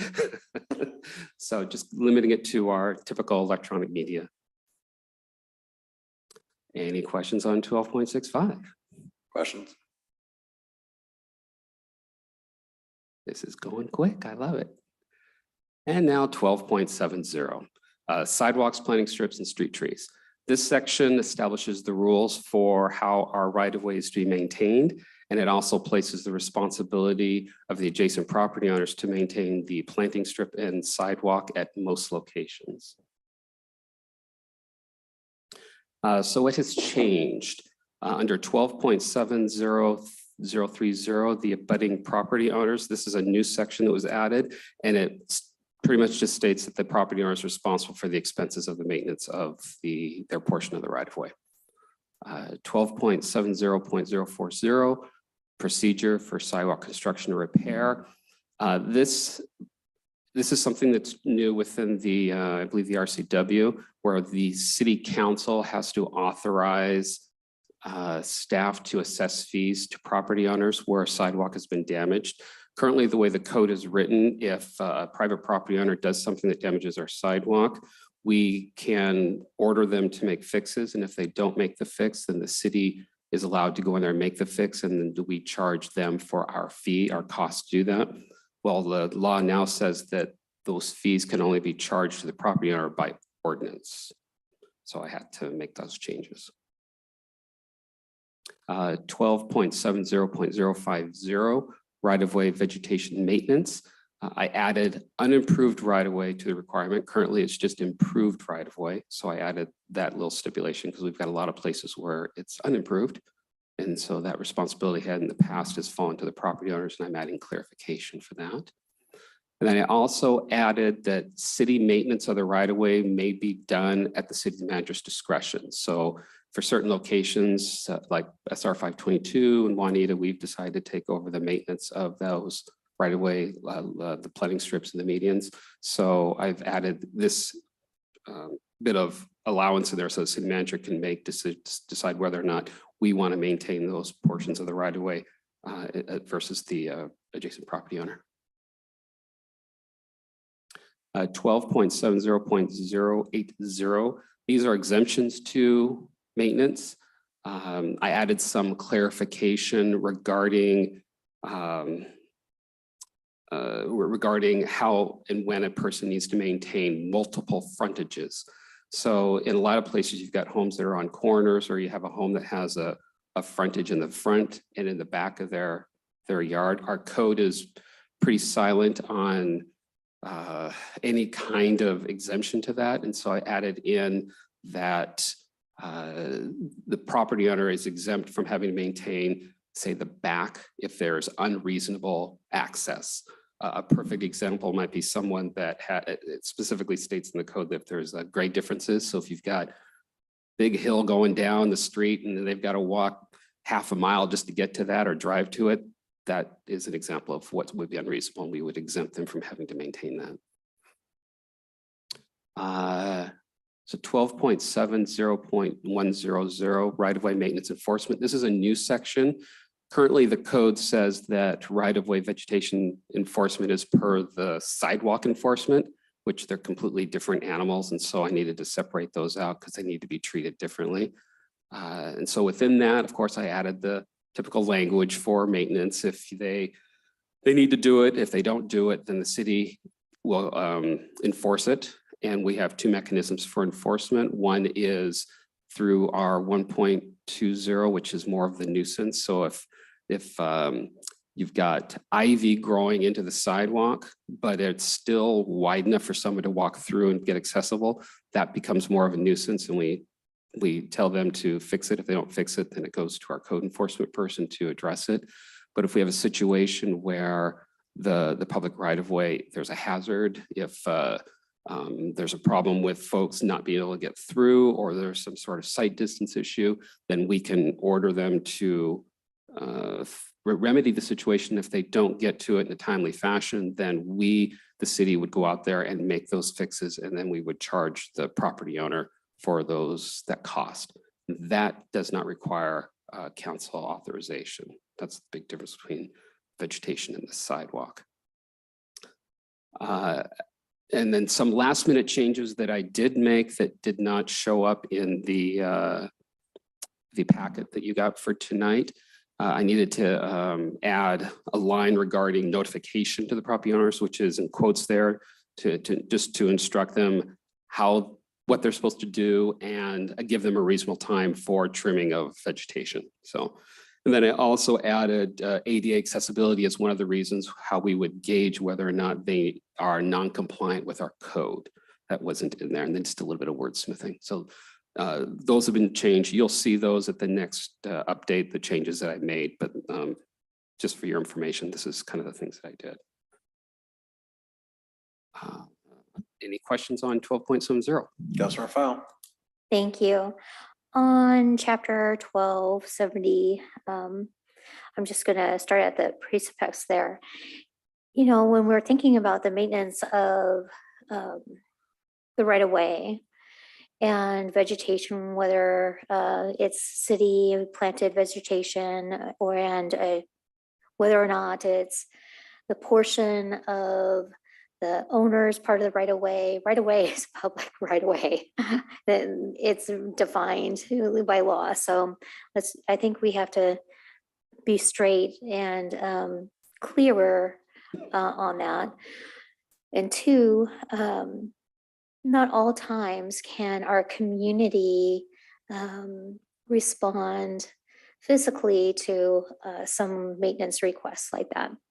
So for senior community or persons with mobility issues, balance issues, disabilities, or lack of finances may have difficulty accomplishing the request and the demand to be compliant. So I am hopeful that along with the requests that we make in the spirit of equity, that we're also including a list of potential resources should there be a socioeconomic issue. I think instead of waiting for the person to outreach, it's easier just to have the communication embedded and ready to go in creating greater access to the resources people may need without feeling pressured and under the gun. And so I think it's just an improvement in the way how we can work together with our community and in the spirit and the love for Kenmore. Thank you. Any other Councilmember Marshall? Just very briefly following up with Councilmember File's question, do we have like exemptions, or I think discretion was mentioned elsewhere in the code to deal with situations where it might be a hardship? I mean, I want to see the right of ways maintained. I want to see ADA accessibility. Very passionate about that for sure, but I also recognize we got to have room for flexibility, right? And we probably do. And right now, the only flexibility that's outlined in the proposed changes would be in those situations where, as I mentioned before, the lot has differing grades between the front and back, if they've got two frontages and the difficulty there. And then the city manager's option to elect to maintain portions of the right of way at their discretion. Other than that, we don't have any clauses in there that say for financial hardship, this or that. It's just something that we don't have in there, so no. Councilmember Shrubnik?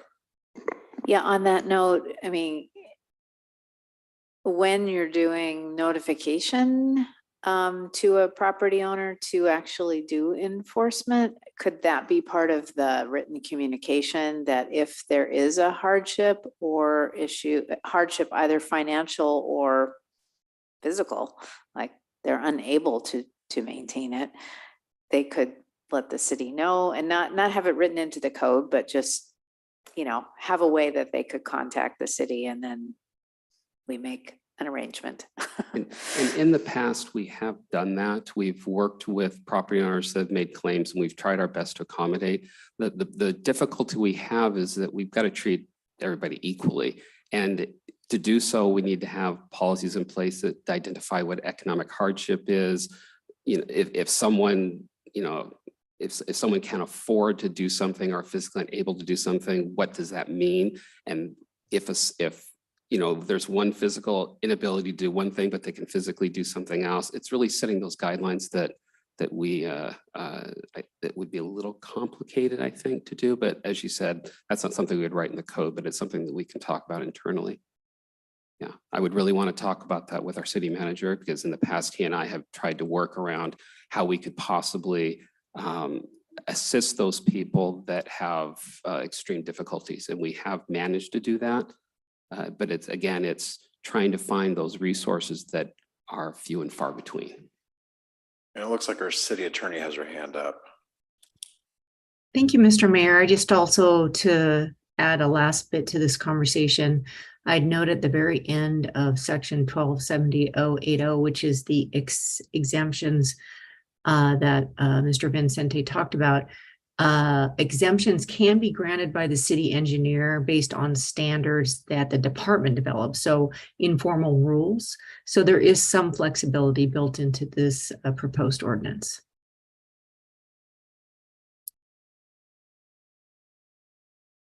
Councilor File. Thank you. I just want to make sure to re-clarify. I support what Councilmember Schroeder has said, and that's kind of the intent of my mention is that, when we are communicating with the community and we're sending out that notice, it does help just to have the resources on the submission to the community member or the residential member. So, when you get a power bill, on your power bill, it says, click, visit our website for additional resources or you may have a list of some resources you can reach out to. We can do that. We can be mindful and we can help our community along and work together. It's a kindness in the work we do. And I know we can do that. So I hope we can. Any other questions, comments?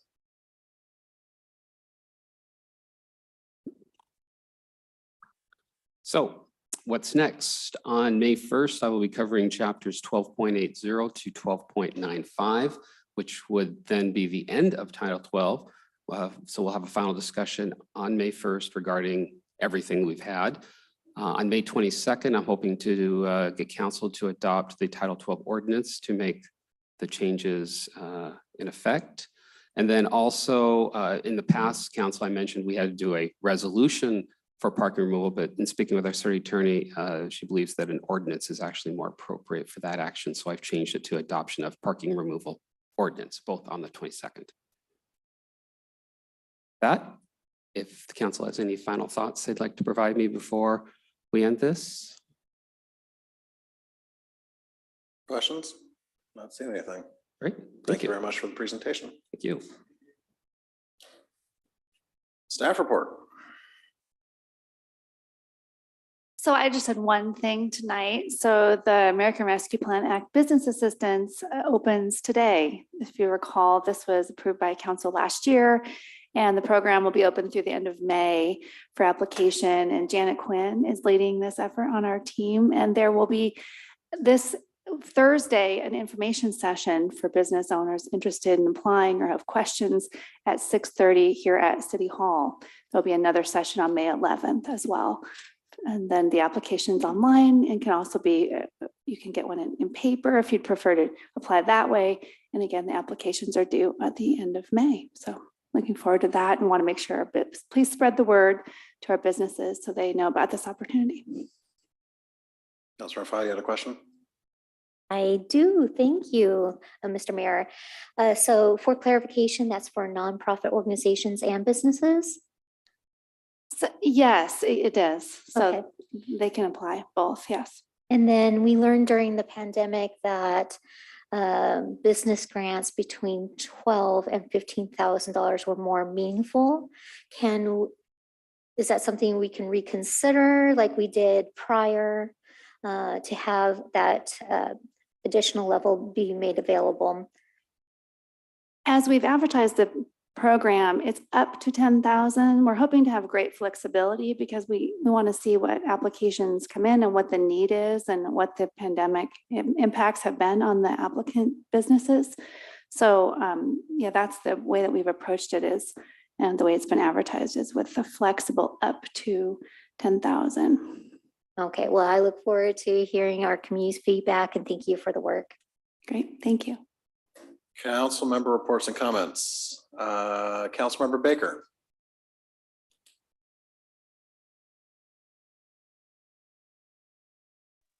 Yes, I do not have anything tonight. Thank you very much. Councilmember Marshall. In honor of Earth Day and Arbor Day and greater medical care for all of us, I'd invite everybody and everybody listening to check out the story of the Pacific yew tree, a humble tree which grows in the old growth forests of the Pacific Northwest. It may be an example of what use we do get out of biodiversity, human use that we get. A government program, I think the story goes, in about the 1950s, funded a botanical survey for useful plants. One of those explorers, guy's name I can't remember, went down to Packwood by Mount Rainier, got a specimen of the yew tree, eventually sends it back to a laboratory, I think somewhere in South Carolina, sits around, and then there's some great explorations and experimentations by scientists, and eventually that becomes the distillation or the discovery of the chemical compound or compositions for the drug Taxol, which has saved lives, many lives, for people facing cancer, women facing cancer, I think particularly. So I just invite everybody to remember that story and the value of this great biodiversity that we're still trying to preserve, and the value of research and medical care to save lives. Thanks. Councilmember Kugler. I have nothing to report tonight. Thank you. Councilmember Shebnick. Just a quick one. So I sit on the King Conservation District Advisory Council now, and just want to remind council and staff that they are a great resource for technical assistance and education on all things soil, water, and would in the future, I think maybe we didn't this year, but in the future, they would be a great resource to have with all of their wonderful materials to our Earth Day events. So I hope maybe we can connect that dot next year. Councilmember Fowle. Thank you, but I'm going to pass this time. Deputy Mayor. I actually have a few things tonight. First, I just want to start with the land acknowledgement. I want to thank our community member, Victoria Grayland, for bringing it up for the past 2 to 3 sessions. I think it's time for us to bring it back and discuss if and when we're going to bring it back and how. If we could have a second to bring it back for discussion. I mean, I believe we do need to bring it back. Second. Do we have consensus to have a discussion around this? Yeah, I'm not tonight. I'm just saying at some point in the next month, I'm just curious as to where we stand with this and, you know, if we could bring it back because I think it's very important. Yeah, let's add it to a council comments section in the future. We can have a discussion about it. Thank you. The other thing is and actually I just want to thank Councilmember Marshall's sharing of the Pacific yew tree, the importance of Earth Day, actually, and Arbor Day coming up. It's a time for reverence and the importance of our connection to this world. And I'm certainly thankful, and I think we as a council can be proud that climate action, environmental stewardship are our top priority. We're all connected through this environment. It's for me, and I think many of us, a very reverent time for us to acknowledge the importance of the world that we live in and taking care of our natural lands. And then I just got back from spring break with my kids. I road tripped down to Santa Barbara with my son to see my daughter who's going to school down there. And I saw something that I thought was just an idea to share. I know that we've been considering ideas around rainbow sidewalks and that sort of thing. And what they had on Isla Vista was 4 corners with these arced pride rainbows that I thought, as we were having some discussions around difficulty doing it on the crosswalk, I saw this creative solution that, not asking for action on it, but just to say, there are opportunities. And I know we've got some other things that are in the hopper, but when I saw it in person, I thought it was incredibly attractive and special, and something that may be a possibility for us here in Kenmore. So I just wanted to share that. And on that note, I think I'm just going to say thank you for a good night, and